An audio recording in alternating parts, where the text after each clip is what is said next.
Okay. Hi, YouTube. My name is Cheryl, and I am the Sherlock.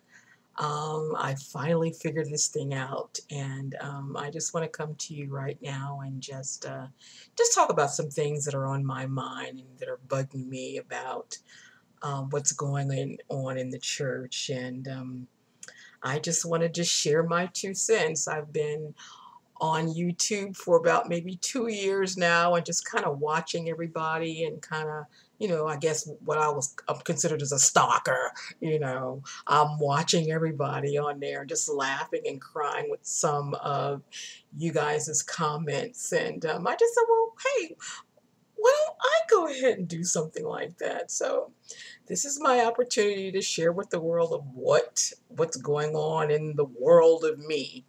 And what I'd like to talk about is what's really on my mind is about the churches and what's going on in the churches today and about some of the pastors. And I'm not going to tell you anybody's name or anything like that. I'm going to share with you. I'm not going to tell you what church that I go to. So if you happen to go to my church, oh well, whatever. But this is some of the things that's really bugging me about what's going in the churches in general, and that is, and I see it. Um, if someone comes to the church and they have been going through some hard times and it's no fault of their own, because things happen in life. You might lose your job, you might be behind on a light bill, your husband might be beating you for some kind of crazy reason and, he's not paying the bills. Things happen in life. So, through no osmosis of your own, you go to your church to see if you can get some help. And it's usually the last resort that people would do, that they would go to their church to see if they can get some financial assistance. And a lot of times, some of these people have been going to the church, 5, 6 years. And it would be the last thing on their mind is to ask, you know, the assistance. And what I have seen, because I have done some volunteer work in churches and I have seen what is going on, and it just makes me mad. Someone will come and they have to first fill out a form, and then you put your business in the street, and you may have a light bill that needs to be turned on. It could be your mortgage, it could be your rent that you need paid. And you ask if you could have the church pay your bill, and they don't want to do it. They don't want to pay it. They, may give you $100. They might. And then they tell you, well, and if it happens again next month, they're not going to give you any money. And it's wrong. It's just not right. Uh, but yet and still, we give hundreds of thousands. That church, those churches, may give hundreds of $1,000s to a speaker from out of town. Yeah. And they might give hundreds of $1,000s to missions across the seas to ease their conscience, but they won't help the people in their own church come up. Now, what's wrong with this picture? Churches are supposed to help the poor and needy, but no, churches rather give it to the state and let the state help, and that's not right. That is wrong.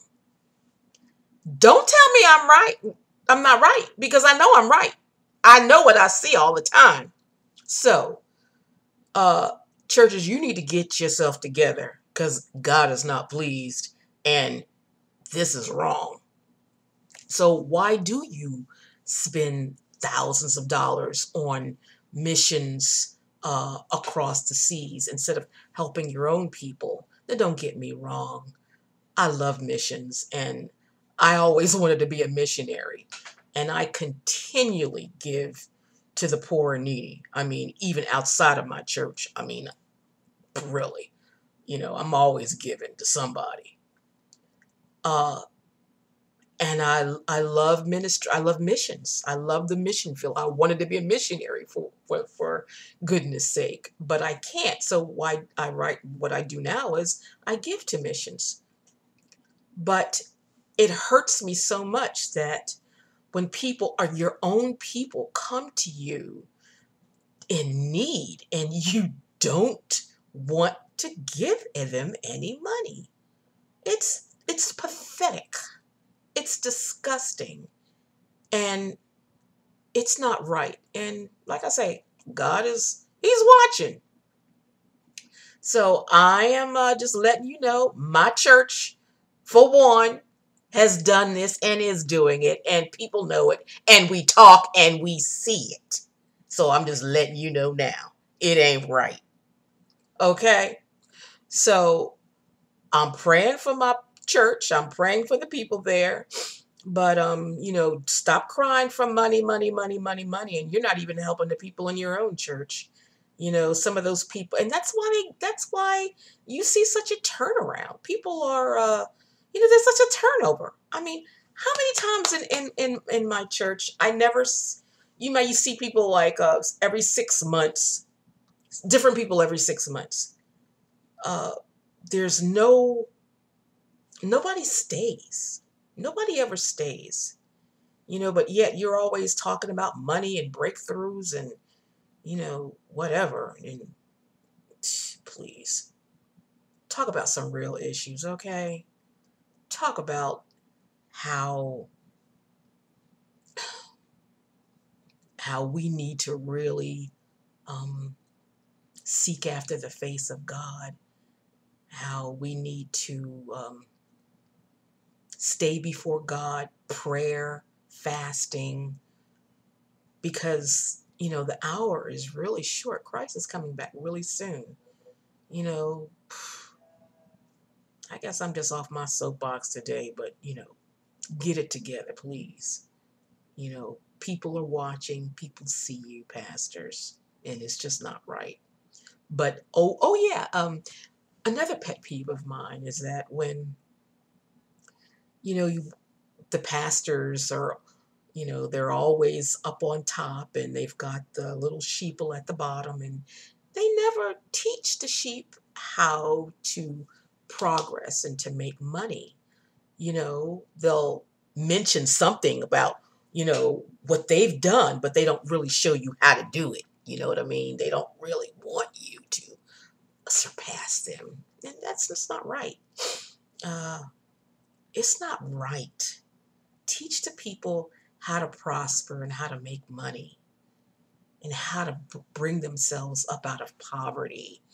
And if you do that, you're not going to have to worry about paying your bills or anything like that, because the people are going to give regardless. So I'm just letting you know that, pastors, stop fleecing your sheep, because we know we've waken up.